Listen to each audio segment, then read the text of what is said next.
Michael Lee Hill's encounter with Anunnaki King Marduk, an extraterrestrial of course, he says he had a meeting with members of the ruling family of the Anunnaki to discuss a change in Anunnaki leadership and what the next step will be for humankind as we go from the age of Pisces into the age of Aquarius. And today we'll have a look at the remarkable Michael Lee Hill case, who had a face-to-face encounter with Marduk, an Anunnaki god, according to what he claims. It all started in the summer of 2006 with his UFO sightings over Lake Erie, one of the Great Lakes, for the UFO enthusiast. It may in the beginning seem like just another UFO case among thousands of others, and will fairly soon be put to rest. However, it is shown that there is no doubt that these UFO sightings were real. Lake Erie, a no-fly zone? First of all, Lake Erie is a no-fly zone area because there is a nuclear power plant there, and since 9/11 there has been a 5-mile wide no-fly zone around power plants, nuclear or coal. Michael's hometown is where the CEI electric power plant is, and the Perry nuclear power plant is around 18 miles east and is also situated right on Lake Erie. And still, Hill managed to take clear videos of UFOs hovering over the lake in their usual erratic flying patterns that no known human aircraft can do.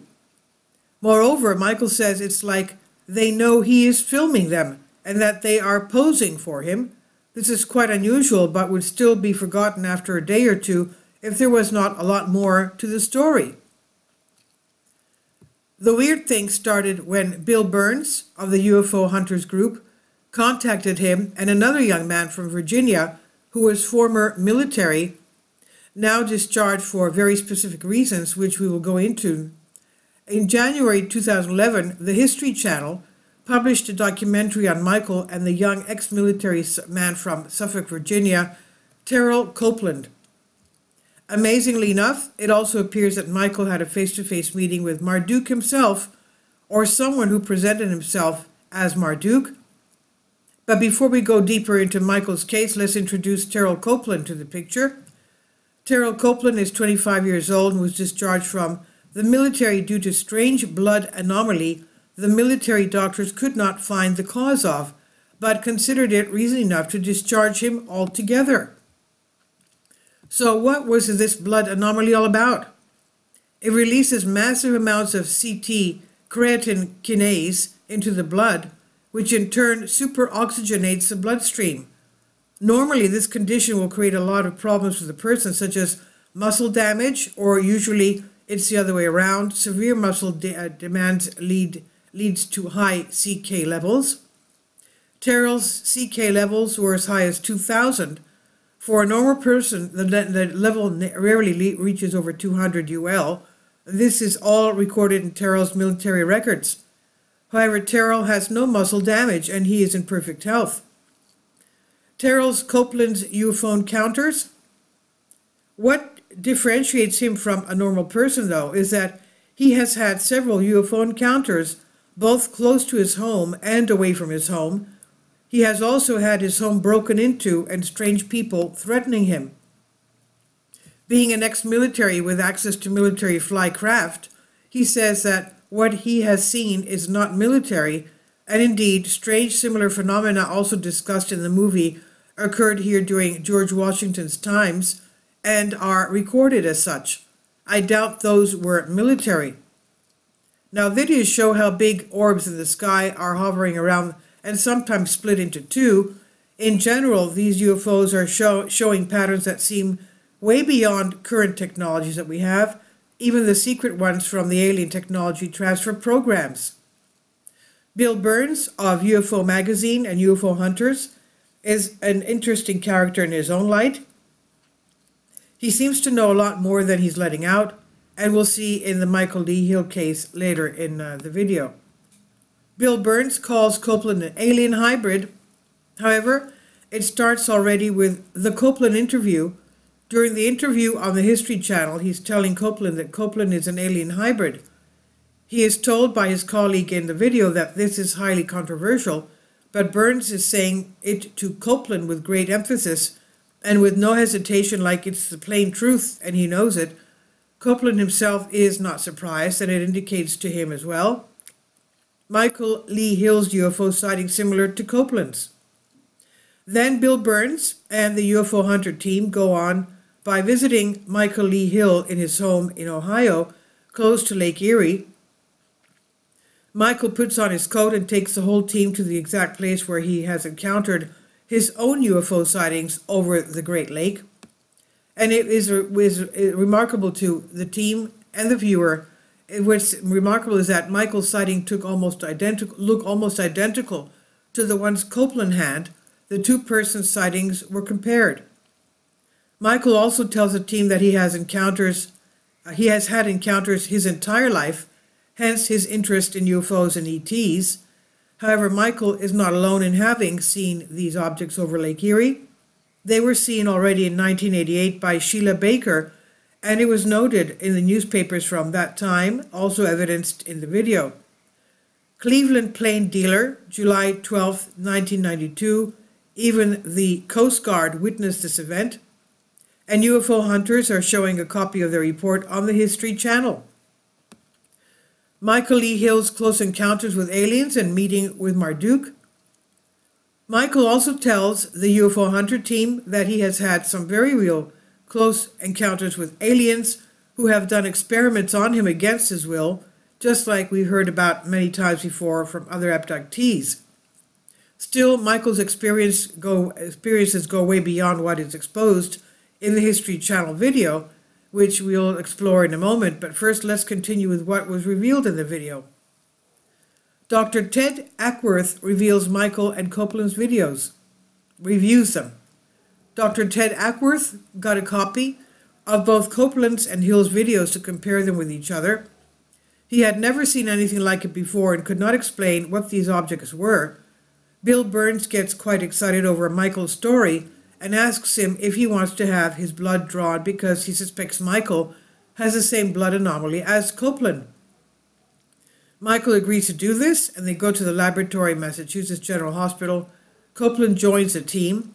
The line of thoughts here is that if Michael has the same anomaly as Copeland, he is a hybrid.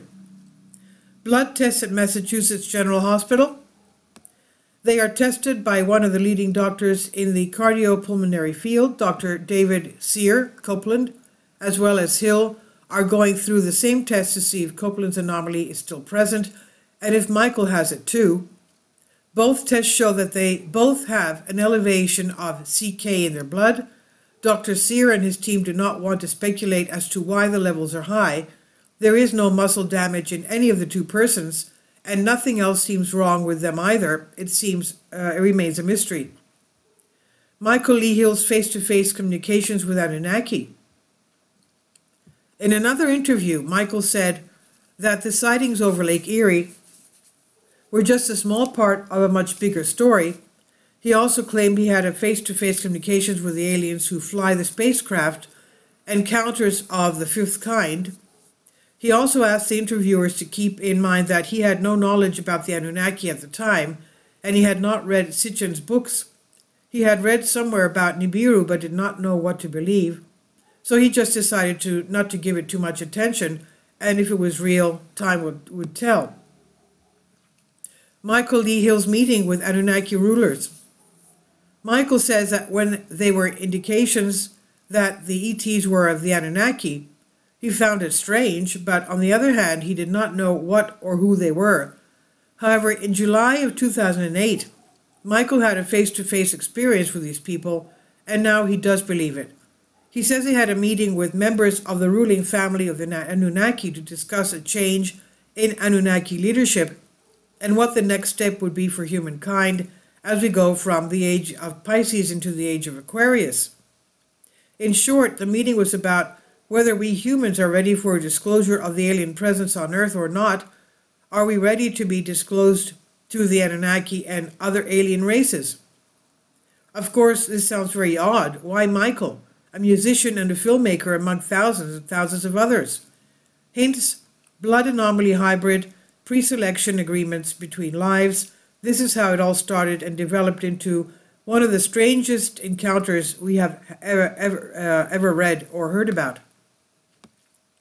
Michael's credibility as a witness. Still, Michael is also one of the most credible witnesses we know of, and we have no doubts whatsoever that what he's saying is true perception of what he's experienced.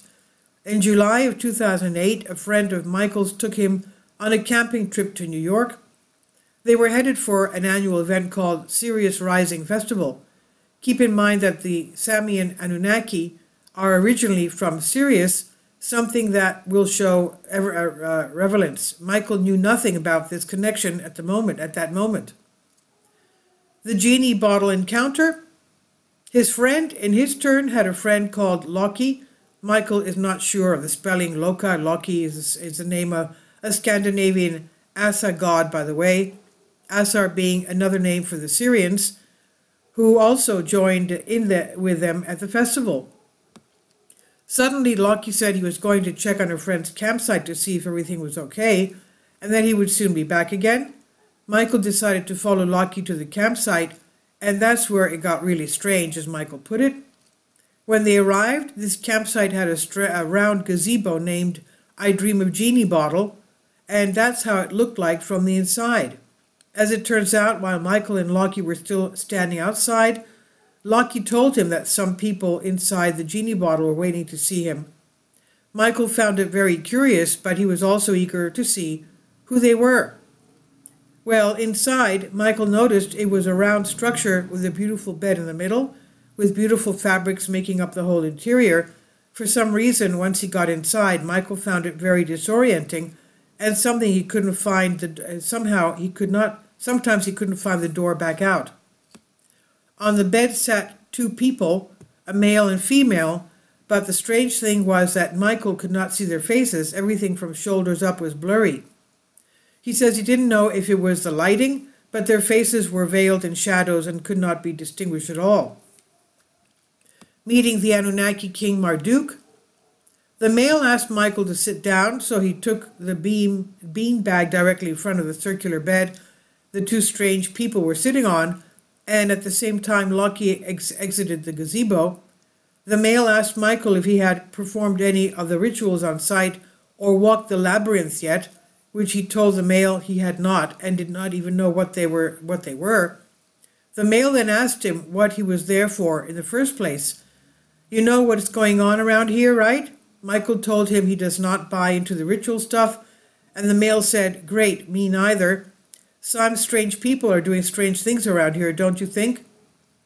At that time, Loki returned and told the two on the bed, "This is Michael Lee Hill, who had filmed the few UFOs over Lake Erie." Then the male's demeanor totally changed, and he said, "Have you ever heard of Coast to Coast radio show?"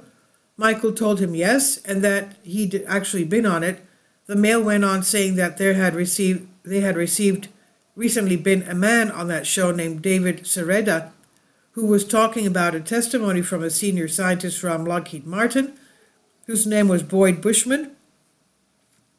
He said this Bushman information, which had now been released, had upset many insiders, and he wanted to know if Michael knew anything about that.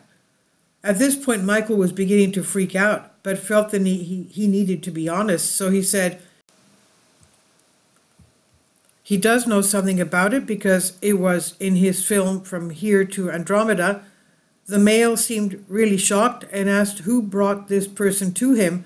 Apparently, he also started throwing out some threats towards Michael and Bushman. He then seemed to calm down and said that they needed to find out how much Michael knew, that they were going to do some experiments on him, and that it would not hurt. A few new people entered the gazebo and performed some kind of mind-reading procedure on Michael with devices that read and manipulated his third eye. One device looked like a small wand with a bright purple-blue LED on top of it. Michael could feel it, and he says it actually felt pretty good. Then they had what appeared to be shiny, flashing instruments and laser pointers that they told him they were going to remove some memory blocks. The procedures they used on Michael were not painful at all. And when they were done, the male said, "I heard that you wanted to meet us and that you have filmed our craft."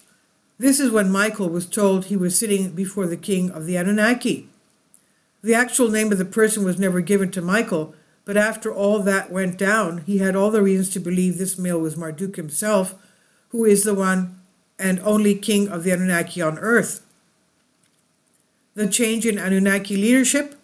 Marduk continued, saying that Michael is part of this ruling family as well, the Serpent Clan faction supporting Marduk, and that it was a great synchronicity that he was led there because now a meeting could take place between them all over the change in Anunnaki leadership, with a new time arriving for mankind, with a new game plan to discuss.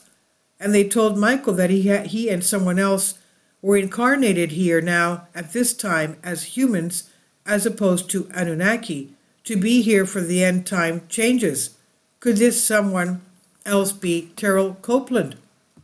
Loki then intervened and said he had spoken to Michael already, and they both thought mankind was ready for open contact with races from other worlds and dimensions and become members of the galactic community. Michael spoke up as well, agreeing with Loki, and added that mankind needs to be released from the bondage that had kept them in the survival mode, that it's time that we humans get the chance to reach our true potentials. The promise of disclosure before 2027. The male on the bed, Marduk, listened while Michael and Loki were talking and then said, "If that's how you feel, let's do it." And Michael asked, "When?" And Marduk replied, "Obviously before 2027. He said this in a tone of voice as if it was a silly question and that it was quite self-explanatory. So it seems Michael is telling us that there will be an open first contact with the Anunnaki sometime before 2027. The meeting was coming to an end, and Michael asked if he could see their faces, so they said, "No, you will see our faces tomorrow." And then they added that they needed to talk about a change in Anunnaki leadership. Apparently, as this was in the summer of 2008, they were about to change kings. Michael admits this sounds crazy, but that's what happened, and in one way or another he's involved in this process, and he still doesn't know how and why, and has no idea how to process this within himself. Marduk's farewell. As they were about to leave the genie bottle, the Anunnaki hybrid Loki walked over to Marduk, who Michael Lee Hill got the feeling had tears in his eyes. Loki put his arm around Marduk and said in the most loving voice, "Don't worry now, you can finally rest, my king." The male Anunnaki leader, King, followed Michael out, and Michael thought, screw it, let his curiosity take over, and took a chance to sneak a peek at Marduk's face. First off, he noticed Marduk was wearing a glowing white hooded robe, and his face was not human. Michael describes it as looking wavy, with much sculpted features, quite like a gargoyle, but actually very beautiful. He was not scary looking at all. The strangest thing was that the Anunnaki leader seemed not to be physical, but appeared to be transparent. The next morning still at the Sirius Festival, Michael Lee Hill woke up and poured some water over his head. When he looked up, he saw a male and a female walking up to his tent on the dirt road, and he instantly knew it was the Anunnaki leader and his female follower consort. Now they looked very human. The male stopped in front of Michael and said, "Good morning, Commander." Michael, Marduk here, walking around on the festival campus among all the celebrity people who had no idea who he was, still had the sculpted facial features, but they were subdued, and he had the most radiant blue eyes. He and Michael spent most of their day together, and he offered to make Michael dinner. Michael took him up on it, and the meal was awesome, as Michael put it, lamb with okra and curry sauce. They talked, and Michael said Marduk was really a beautiful soul. He asked the Anunnaki leader what he was going to do about the Boyd Bushman issue, the information being revealed in Michael's film. Marduk said that now is that they knew Michael was one of them, they would not be able to touch him, so he was told not to worry about it. This was Michael's first meeting with the Anunnaki. Do you believe Michael's story? What do you think? Is Michael Lee Hill telling us the truth or not? Please leave your comments. Well, in any case, we don't have much to wait. It's already 2024, and he claims this will take place in 2027. And this is on Collective Spark. Please leave your comments, and thank you for your support. Kindly support my Patreon account. The daily posts are 5 videos daily, and they are totally different from what I have on my YouTube channel. Thank you so much for your support and that you find all my content so interesting. You'll find the Patreon account details in the description box below.